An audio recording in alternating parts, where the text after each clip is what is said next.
Paradigm Shift TV for a further interview. Not often in England, so great to have you back. Yeah, tell us a bit what you've been doing last night, what happened last night. Yeah, I was invited over to Cambridge to speak at the Union Society, which I think is the world's oldest student debating society or something. And it's quite a prestigious organisation, so I was very honoured to be invited. Just did a talk to the students about intelligence and what it was like to work as an intelligence officer and blow the whistle and go on the run, but also looking more at the sort of macro picture politically of what is going on with the intelligence community internationally now, and how there are a number of ethical problems that are emerging, such as things like that spies' involvement in torture, in kidnapping and extraordinary rendition, in sort of sexing up and politicisation of their intelligence, and also how there's very sort of muddled thinking now around the whole issue of things like national security, and who should be doing what and how far they can go legally within a democracy in terms of invading people's privacy and investigating them aggressively, which is what they're doing now. Obviously there's been a recent scandal in the newspapers about all the undercover police officers that are emerging, who have been working for a section called the National Public Order Investigation Unit, which is apparently an illegal unit working for a private limited company called ACPO, which is the Senior Officers sort of Federation. And they've been infiltrating perfectly innocent peace protest groups and acting as agent provocateur as well, and not really fulfilling their role within a democracy. So I think it's quite an interesting time to come and speak at the Union about these sort of issues, because we have the police running around like wannabe James Bonds, and we're seeing the spies now doing what is essentially police work, which is trying to counter terrorism, and not doing it with any accountability, not doing it within the boundaries of the law and due process. And I think it's just a real mess over here. You know, people need to wake up to the fact that we are sliding inexorably towards a sort of police-style state, and we need to wake up to that fact and say, you know, we don't want this, enough is enough, let's have a mature discussion about the role of these sort of people in a democracy. Yeah, yet another thing that seems to point in the same direction. So how did the students take it? They seem to really enjoy it. I mean, I try to keep it relatively light and just look at, you know, what's it like to be a spy as well. Because, I mean, of course, Cambridge is a real hunting ground for the spooks, so a lot of people do end up being recruited from here. And I did ask them at the start, you know, is anyone interested in being a spy? And a few brave souls did put their hands up. By the end, I asked them the same question, and nobody dared to, for whatever reason. So at least I got them thinking. That was the aim of the game, really, last night. So. Excellent, thank you. So you're obviously spreading the word and getting out there and talking to people. And so, actually, it brings me on to the subject of the interview today, which is the media. You understand a certain perspective. Communicating that perspective to the general public is an issue. Could you talk a little bit about how the media is, how it functions, and the way to go, really? I suppose I have quite a jaundiced view about the old media, as I call it, the sort of mainstream media. Certainly in the case with David Shayler and the whistleblowing years, I had a sort of upfront and personal experience of how they can be spun and controlled by the government and by the spooks. So I'm slightly sort of cynical about how they cover big stories. So for example, during David Shayler's trial for a breach of the Official Secrets Act back in 2002, we had a situation where the case ended. He was, of course, convicted because the whole thing had been, you know, sort of sorted out before he even appeared in front of a jury. And he had put what he was allowed to of his case, which wasn't much. And the judge said at the end, in his formal ruling, that he accepted that David Shayler had not damaged any national security, the fact he'd done what he'd done in the public interest, there was no financial motivation, and also that no lives had ever been put at risk by his whistleblowing. And I was sitting there watching the journalists write all this down, and yet the headlines the next day said precisely the opposite of what the formal ruling had said. So pretty much they were saying things like, Shayler sells agent lives down the river for money. And it was just such a sort of slap in the face, you know. It was bad enough he was convicted, bad enough he went to prison for exposing the crimes of the spies, but to be trashed and slandered and libelled like that by the media was, I suppose, in a way more damaging long term. So seeing that, of course, and then working, you know, you're a journalist, you have a sort of pact with the devil because you need the exposure from the media in order to push for an inquiry into the crimes you're talking about. But on the other hand, they just want to sort of asset strip you of information and make their careers, and you're the whistleblower and you can be hung out to dry. So it was a difficult few years. But I think now, particularly, looking at how the media has sort of been centralised. You know, it's only a handful of very big media companies now own most of the media across the world, the mainstream media across the world. So it's become very centralised. It's very easy for the proprietors to set the tone, what sort of political line they want to take in their news organisations. The most notorious, of course, is Fox News, which is just unbelievably vile. But it's allowed to get away with it because that's making the proprietor money, and that's the tone he wants them to take. So you have this sort of top-down control. You also see that journalists now are very much on a sort of treadmill on a daily basis to just churn out news, because they have to produce way more information, way more copy now than they did, say, 20 years ago in half the time. There have been academic studies into this as well, showing that that's what's happened. In fact, a very famous journalist in the UK called Nick Davis conducted this study, and he wrote a very good book called Flat Earth News on this subject, and he now calls it churnalism. So they just get the spin, they get the PR handouts from the government or big companies or from the intelligence agencies, and they don't have time to investigate, so they just churn out the information. And even if they did want to investigate, and then they query what they're told to report, then they're seen as awkward, and then they don't get future briefings, and then they can't do their job.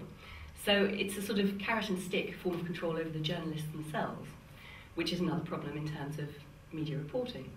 And then, of course, in the UK, we have a whole raft of legislation which can be used to control the media too. We have the most draconian libel laws in any Western country. I mean, the UK is well known as a libel tourism capital of the world, so people have to sort of self-censor in case they get sued for libel. We have another draconian law, of course, the Official Secrets Act, which not only prevents spies and intelligence officers from blowing the whistle, it also can be used to prosecute journalists. The notorious Section 5 of the Official Secrets Act means that if they cover any sort of whistleblowing material and the intelligence agencies or the government deem it to have caused damage, then the journalists can be prosecuted and go to prison for 2 years too. And then they can be prosecuted under the Terrorism Acts, where they try and force them to hand over the identities of their informants, which of course is the sacred cow. You know, no journalist would ever do that. So they can be controlled in all sorts of different ways. And there's even a sort of voluntary censorship body for the media, where senior intelligence officers and military personnel and senior media figures collude on what used to be called the D-Notice Committee. I think it's Defence Advisory Board now. So if a story comes out that the powers that be don't like, the D-Notice Committee is sort of pulled in, looks at the story, and then can slap a D-Notice on that story, which effectively kills it. So that's media self-censorship in a way. So I think with the mainstream media, what we're looking at is a sort of a blockage. We have all this information out here. We have all these people who are interested in this information. And the media acts as a sort of control mechanism, a blocking narrow channel, which the government and the intelligence agencies can spin. And this, I think, is what makes sites like WikiLeaks so particularly interesting now, because they've moved around that blockage. They are just saying, we will act as a high-tech conduit, we will protect the whistleblowers and the people giving this information, and the people have a right to see all that information and make up their own minds without this blockage, without this spin. So I think organisations such as WikiLeaks and future organisations that no doubt will evolve are offering salvation, I think, to our notion of democracy and our notion of an informed citizenry. So I think they're wonderful. Excellent. So, yeah, the notions of democracy and the free media obviously go hand in hand, and we have a highly controlled corporate monopolised media, which is obviously the antithesis of democracy. Totally, yeah. And I mean, it's sort of jokingly called the fourth estate. The notion of it being outside the establishment, looking in and holding the power to account by exposing any wrongdoing. That's a lovely, quaint notion, but it doesn't exist anymore. The only people who do work to that sort of notion are websites like WikiLeaks. And I think it's lovely. I mean, I remember reading somewhere that Julian Assange, the guy who set it up, said something like he'd been told by his father that the value of a man is that someone who has the capability to help people, and they don't create victims, they actually help people who will be victimised. And of course Julian Assange does have that capability technically, so that's why he sort of set up this site and allowed whistleblowers a certain degree of protection. I mean, he sort of levelled the playing field a bit more, skewed the playing field, levelled it a bit in the favour of the citizenry and whistleblowers against the powers that be. And just as well nowadays, you think, what our governments are getting up to. So. Well, we'll come on to that in a moment. Thank you, Annie. You talk of this hourglass, of this portal through which all information seems to pass that's controlled by the government and the services. This is pretty dangerous if there is a power behind those organisations that doesn't want certain information to come out into the public domain. Do you see an agenda that ties between the media and the government and the secret services that is at play here? I wouldn't. Yeah, I think there's certainly an agenda amongst these sort of groupings. I wouldn't say there's some. I wouldn't go as far as say there's some big global conspiracy. I think what we're looking at is a sort of a global elite, a global establishment now. A bit like, under the British class system, we have the establishment, which tends to be lots of old boys who went to the right schools and the right universities, who then go into positions of power and influence, like government, the civil service, the military, the intelligence agencies, the media, politics, the city, of course. So these people all know each other, and they work to their own sort of group interests, and that's really the establishment. So it can be quite sort of informal leveraging of power, rather than doing it democratically through sort of in public gaze and through things like Parliament or whatever. So I think what we're looking at now is a sort of globalisation of that establishment behaviour. So we have this sort of global elites of heads of government and heads of media conglomerations, heads of intelligence, military, that sort of thing. And of course they meet up, and of course they discuss stuff behind closed doors at organisations like the Trilateral Commission or the Council for Foreign Relations or the Chatham House think tank, places like that. And also, of course, Bilderberg, the Bilderberg Group, which used to be dismissed as a wild conspiracy theory on the internet, even just 10 years ago, and is now acknowledged to exist, where all these types of people will meet up annually to discuss who knows what behind closed doors, and then take whatever decisions are made at this group back to their corporations or to their countries or to their organisations or the military, and implement these decisions, which have been taken amongst a group of peers with no sort of accountability or oversight. We never know what's been decided. And then those ideas are sort of forced through the democracies or the corporations or the military or whatever. And we have no say in the matter as citizens. So that, I think, is subverting the nature of democracy. They would say, of course, they're just friends who happen to know each other and like to play around golf, but I think that's unlikely. You've been an active campaigner for the 9/11 Truth Movement in the UK. Last night you spoke to the students and pointed in certain directions for them to go and further their investigation.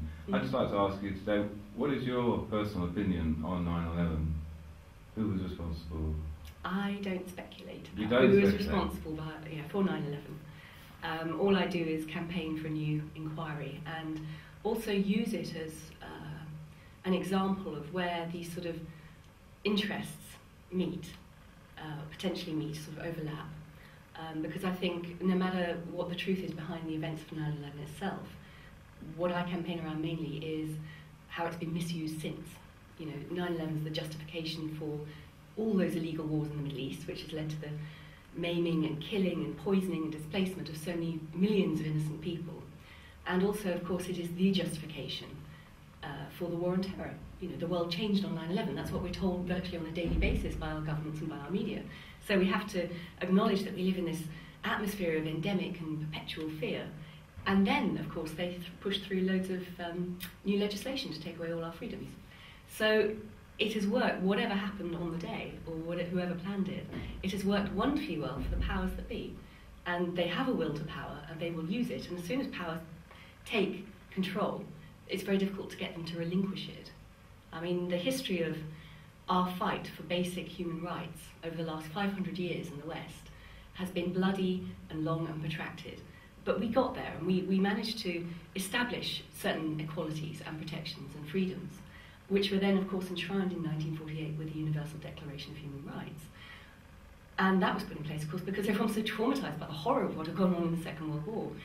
Now, of course, we're looking at sort of 60 years later, people are just sort of forgetting about that horror, and they're forgetting the lessons of history, and they don't see the fundamental need to stand up and fight for those rights.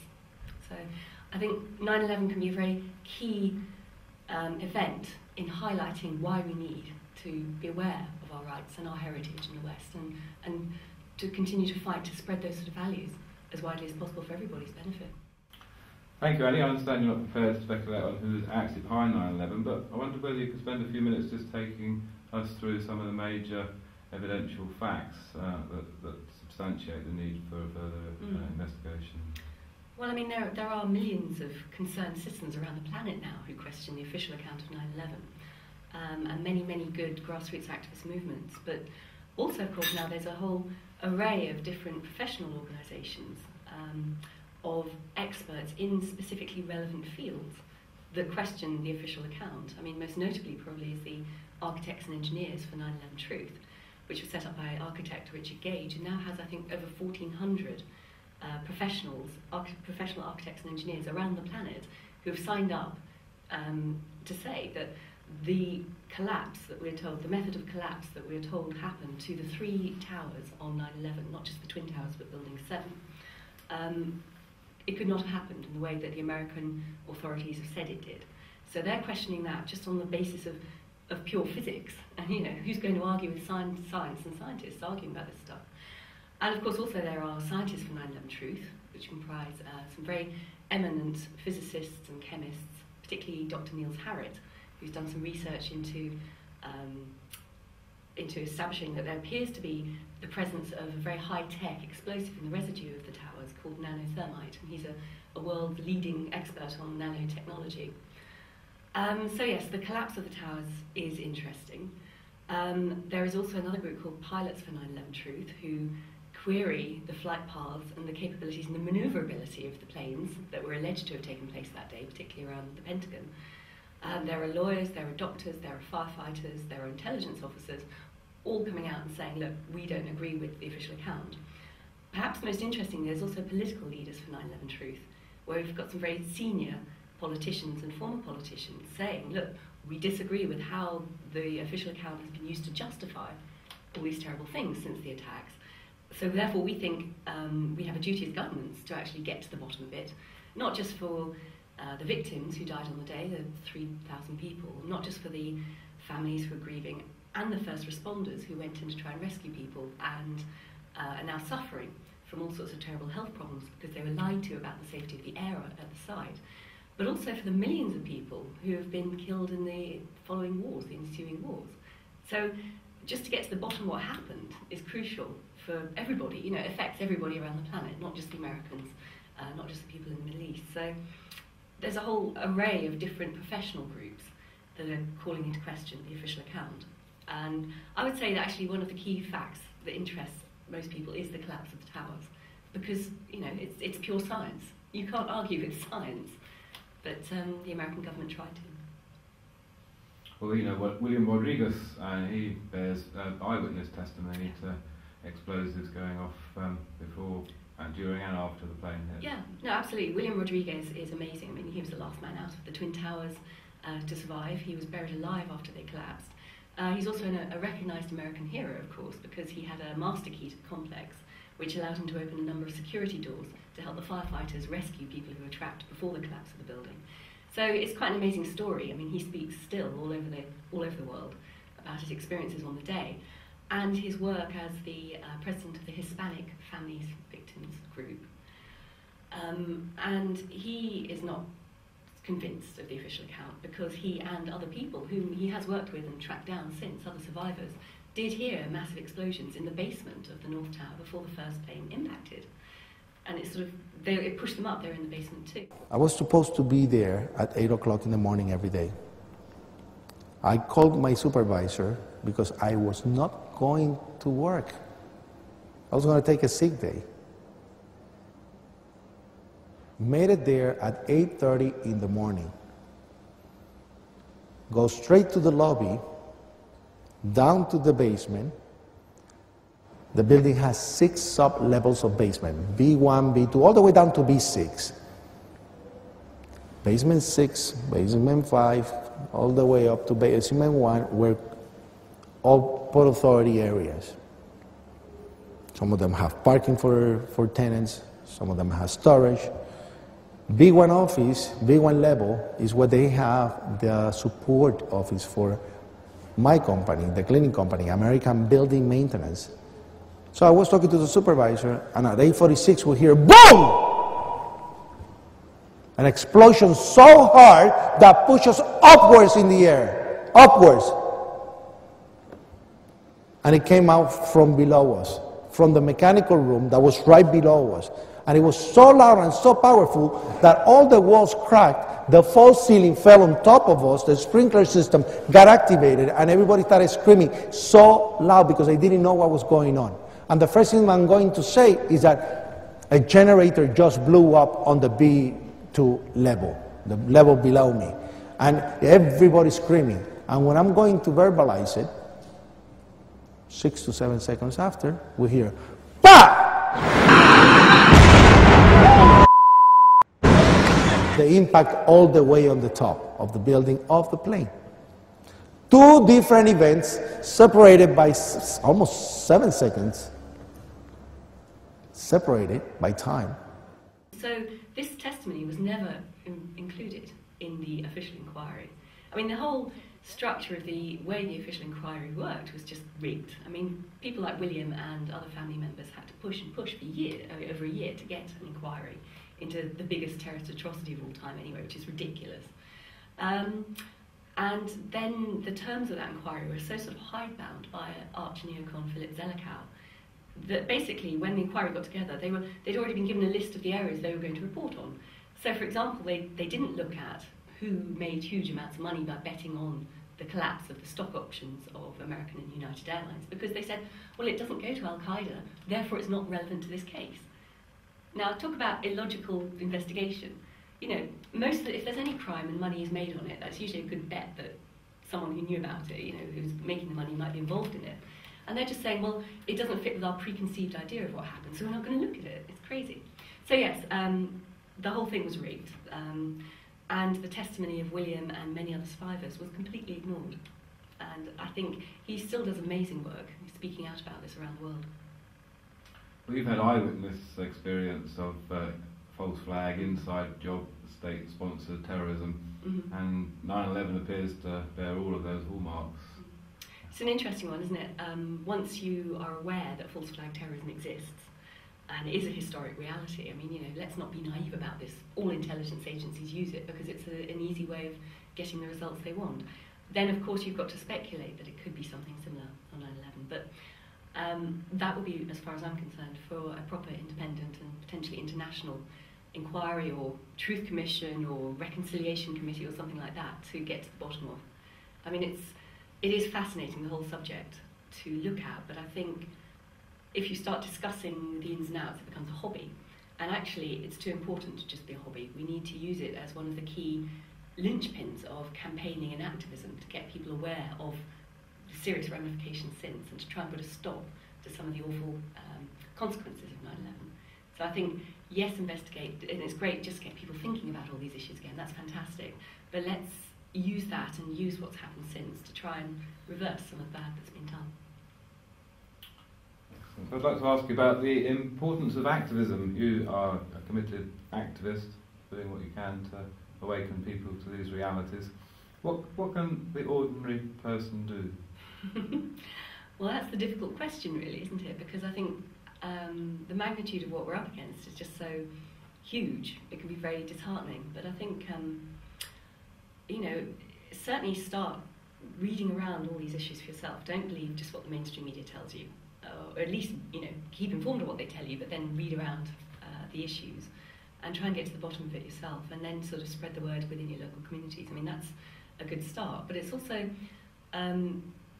thinking through, I think, the basic principles behind these sort of issues. As I was discussing before, the notion of basic universal human rights. And if we keep coming back to those principles and just say, look, this is the baseline, this is what we aspire to, this is what we need, and fight for on any front, I think, that sort of adheres to those principles, I think is a good start. Otherwise it can get very easy to get very muddled and confused in how you approach things and what you think is a good message, and this new hot topic's come up, let's all rush off and campaign around that, and lose sight of exactly what it is that we're fighting for.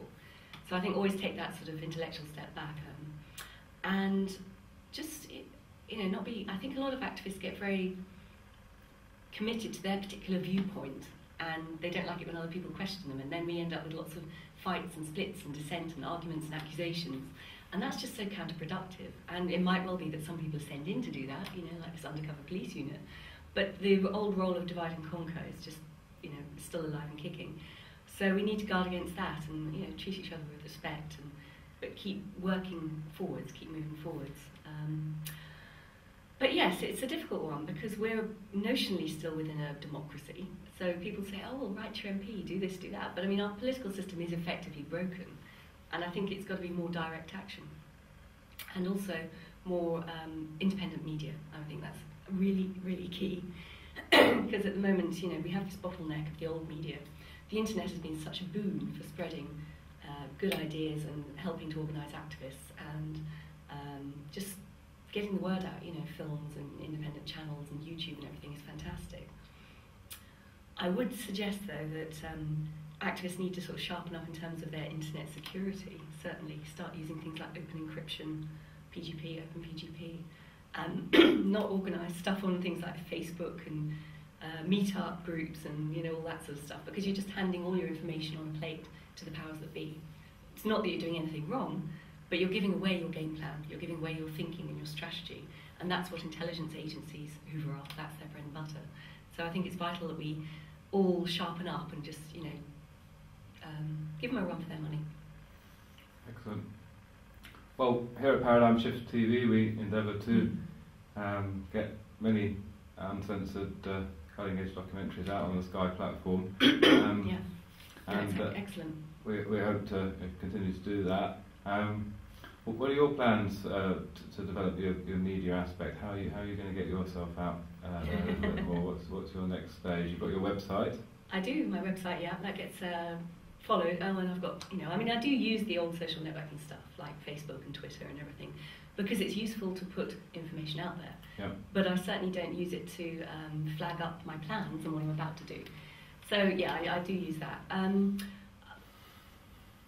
mean, I've been doing increasing amounts of mainstream media stuff, writing articles for the old media, which is good because, I mean, you know, there are generations now who still believe that stuff, and it is good for the profile. But no, I think the internet is key, so just networking and putting information on lots of different well-read websites and things like that is very important. Having the opportunity to do interviews like this, which I know will then spread virally across the internet, is a fantastic way of getting the word out. So yeah, keep doing this sort of thing. You know, paradigm shift, that's great. So yeah, I sort of try and do a bit of both, really. You know, it's useful to have the old media because it gets out to certain demographics, but it's more important, I think, to use the new media to sort of work around the blockages.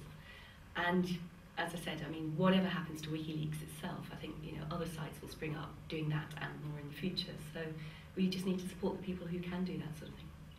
And you had an article in The Guardian recently? I did, yes, and I had a nice big article in the Sunday Telegraph as well, which was interesting because that's quite a right-wing newspaper and quite establishment. But no, it was fab. It was fab. You know, so it's useful to spread yourself around a bit. I also do quite a lot of work with Russia Today TV, which is excellent because they're the ones. I mean, yes, of course, they have an agenda because it's a Russian channel, but they are far less draconian about their agenda than, say, Fox is for the equivalent or whatever. And they do cover a lot of stories that don't get any traction in our supposedly independent BBC or Sky or CNN or anything like that. So Russia Today TV is quite an interesting one to look at news stories. But then again, Russians aren't averse to a little bit of false flag terrorism themselves, really, are they, with the Chechen Moscow bombings? Yeah, well, that case of what Alexander Litvinenko was talking about was interesting, yes, and the fact that 3 FSB, which is modern KGB officers, were questioned for their, I think they were eventually convicted, for their involvement in bombing some apartment blocks in Moscow in 1999. It was interesting. So, of course, you then have to wonder about what happened in the explosion in Moscow airport last week. Will we ever know? It's doubtful. No, I think we are living in very interesting times. I think it's very important for people to wise up to the state of the world. And I tend to focus more on issues like intelligence and the wars in the Middle East and civil liberties. But of course, there's a whole other areas, you know, things like the issues of climate change or whatever, and the financial meltdowns that all our countries seem to be facing, are going to make the world a very perilous place, I think, over the next few decades. And we either have to wise up and fight for our basic values and our basic freedoms and our civil liberties and, you know, the right to privacy and not to be tortured and not to be summarily executed and, you know, everything like that. Focus on those basic principles, because as things get more chaotic, as other countries go broke and things could potentially sort of spin out of control and get very unpleasant socially. We need to adhere to those principles, otherwise we're going to end up in some sort of rather frightening world, I think, in the future. And it would be the perfect excuse for the authorities and the military to move in and crack down. And we don't really want to wake up in, say, 10 years in some ghastly dictatorship, some sort of dystopic Orwellian state. But if enough of us don't wise up and smart up and get active quickly enough, then we will. So I really think it's important for people to take this seriously. It's not something, you know, the future generations will have to worry about. We will be living through it if we don't stand up now. Thank you. Of course, in China, 1.3 billion people, they have 68 executable offences, and the government confesses to executing 10,000 of its citizens annually. So, you know, this is a police state that is in place and in action with 1.3 billion people inside. Is this the sort of Orwellian nightmare that you could envisage unfolding in our country?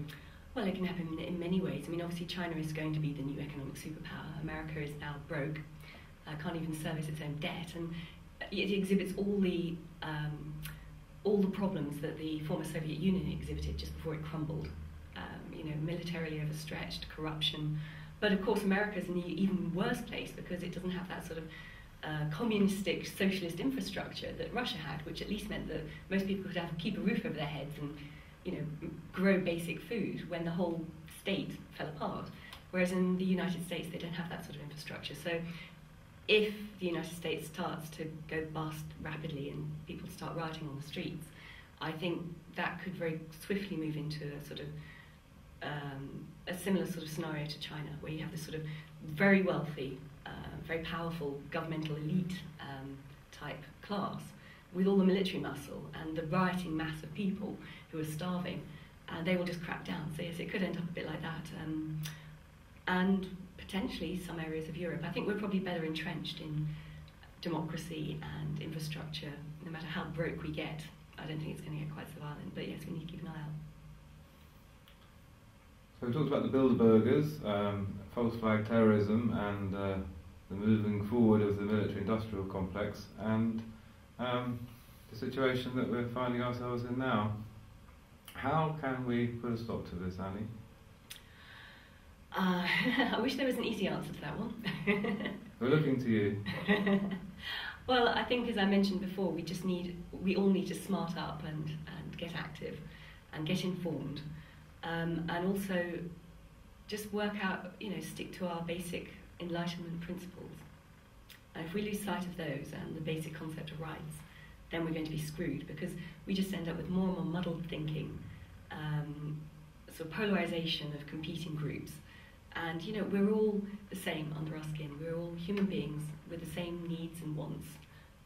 And as long as we keep our humanity, we'll be okay. But we do need to keep that inside. And just try and spread the word as much as possible about that. Get people to care. That's the problem. There's so much apathy because people are so switched off by the corruption of the big corporations, by the political class, etc., that I think now quite a lot of people do feel sort of disempowered. What's the point of taking any action? Because it never makes any difference. They just do what they want. But the more we let them get away with it, the more they will do what they want. So we need to say, no, enough's enough. Annie Machon, thank you very much for coming and speaking with Paradigm Shift TV today. Thank you.